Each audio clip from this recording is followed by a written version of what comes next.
இந்த கிறிஸ்மஸ்க்கு ரொம்பவே ஈஸியாக செய்கிற மாதிரியான ஒரு ப்ளம் கேக் ப்ரெஷர் குக்கரில் எப்படி செய்கிறதுன்னு பார்க்கலாம்.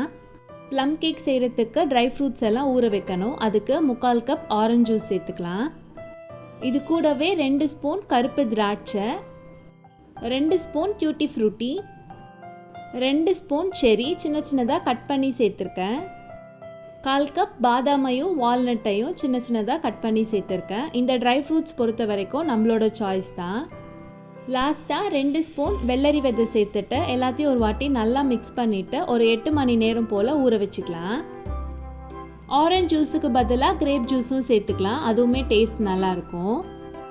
ப்ளம் கேக்கோட ஒரிஜினல் ரெசிப்பியில் ஒயின் யூஸ் பண்ணுவாங்க, ஸோ அதுக்கு சப்ஸ்டியூட்டாக தான் நம்ம ஆரஞ்சு ஜூஸ் சேர்த்துக்கிறோம். மூடி போட்டு மூடி இதை நல்லா ஊற வச்சுக்கலாம்.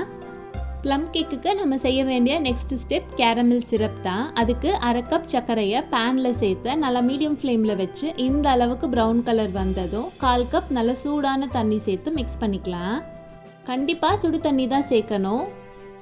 ஆரம்பத்தில் தண்ணி சேர்த்து மிக்ஸ் பண்ணும்போது கட்டி கட்டியாக இருக்க மாதிரி இருக்கும். நம்ம கலந்துகிட்டே இருக்கும் போது அந்த கட்டியெல்லாம் நல்லா கரைஞ்சு இந்த அளவுக்கு நல்ல சிரப் மாதிரி உங்களுக்கு கிடைக்கும். 2 நிமிஷம் நான் கொதிக்க வச்சுருந்தேன். கட்டியெல்லாம் நல்லா கரைஞ்சி சிரப் ரெடி ஆயிடுச்சு.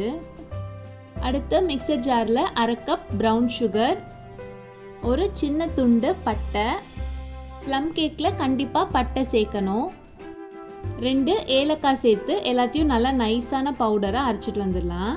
ப்ரௌன் சுகருக்கு பதிலாக ஒயிட் சுகரும் யூஸ் பண்ணிக்கலாம். ப்ரௌன் சுகர் சேர்க்கும் போது கொஞ்சம் அந்த ப்ரௌன் கலர் நல்லாயிருக்கும், அதுக்காக. அடுத்து மிக்சிங் பவுலில் 2 முட்டை சேர்த்துக்கலாம். கேக் செய்யும் போது எப்போவுமே முட்டை ரூம் டெம்பரேச்சரில் தான் இருக்கணும். ஃப்ரிட்ஜ்லேருந்து எடுத்து அப்படியே யூஸ் பண்ணாதீங்க. முட்டை கூட அரைச்சி வச்சுருக்க சர்க்கரை பவுடரை சேர்த்து நல்லா மிக்ஸ் பண்ணிக்கலாம். ஒரு 2 நிமிஷம் போல் நல்லா பீட் பண்ணிக்கோங்க. இந்த மாதிரி நுர வரணும்.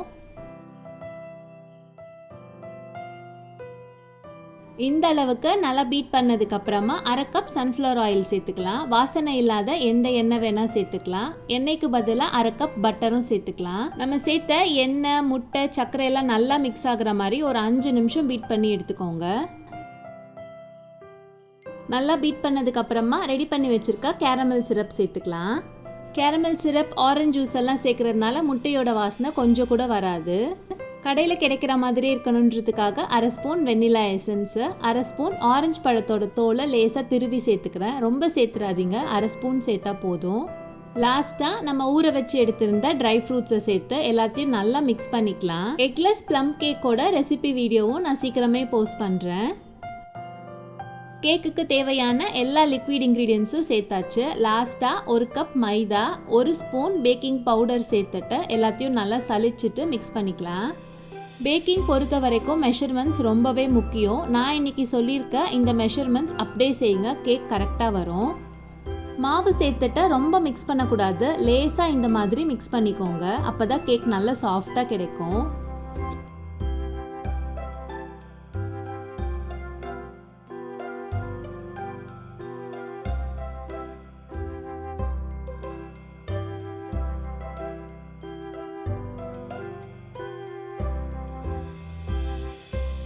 நம்மளோட கேக் மாவு ரெடி ஆயிடுச்சு. இதை கேக் டின்னில் சேர்த்துக்கலாம்.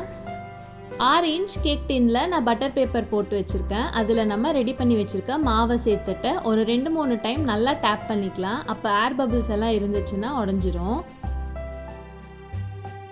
பட்டர் பேப்பர் இல்லைன்னா எண்ணெய் அப்ளை பண்ணிவிட்டு மேலே கொஞ்சமாக மாவு டஸ்ட் பண்ணிக்கோங்க. குக்கரை ப்ரீ ஹீட் பண்ணுறதுக்கு 10 நிமிஷம் மீடியம் ஃப்ளேமில் வச்சு நல்லா சூடுபடுத்தி எடுத்திருக்கேன். ஒரு ஸ்டாண்ட் வச்சுட்டு நம்ம ரெடி பண்ணி வச்சுருக்க கேக் மாவை உள்ளே வச்சுக்கலாம். நம்ம வைக்கிற கேக் டின் குக்கரோட ஓரத்துலலாம் படக்கூடாது, சென்டராக தான் இருக்கணும். 10 நிமிஷம் மீடியம் ஃப்ளேமில் வச்சு வேக வச்சதுக்கு அப்புறமா மேலே இந்த மாதிரி ட்ரை ஃப்ரூட் சேர்த்துக்கலாம். குக்கரை மூடி லோ டு மீடியம் ஃப்ளேமில் வச்சு ஒரு 30 நிமிஷம் நல்லா வேக வச்சு எடுத்துக்கோங்க. 30 நிமிஷம் கழித்து செக் பண்ணி பாருங்கள். கேக் வேகலைன்னா கூட இன்னொரு 5 நிமிஷம் வச்சு வேக வச்சு எடுத்துக்கோங்க. கேக் நல்லா வெந்துருச்சு. இதுக்கு மேலே லேசாக பட்டரை ப்ரஷ் பண்ணிக்கலாம், அந்த கிளாஸி லுக்குக்காக. கேக் நல்லா ஆறினதுக்கு அப்புறமா கேக் டின்லேருந்து வெளியில் எடுத்துக்கலாம். உண்மையிலே இந்த கேக் ரொம்ப சாஃப்டாக இருக்கும். கண்டிப்பாக ட்ரை பண்ணி பாருங்கள், வீட்டில் எல்லாருக்குமே ரொம்ப பிடிக்கும். இந்த கேக் ரெசிபியை ட்ரை பண்ணி பார்த்துட்டு உங்களோட கமெண்ட்ஸை மறக்காமல் என்னோட ஷேர் பண்ணிக்கோங்க. இன்னொரு இன்ட்ரெஸ்டிங்கான ரெசிபி வீடியோவில் உங்களை பார்க்குறேன். பாய்.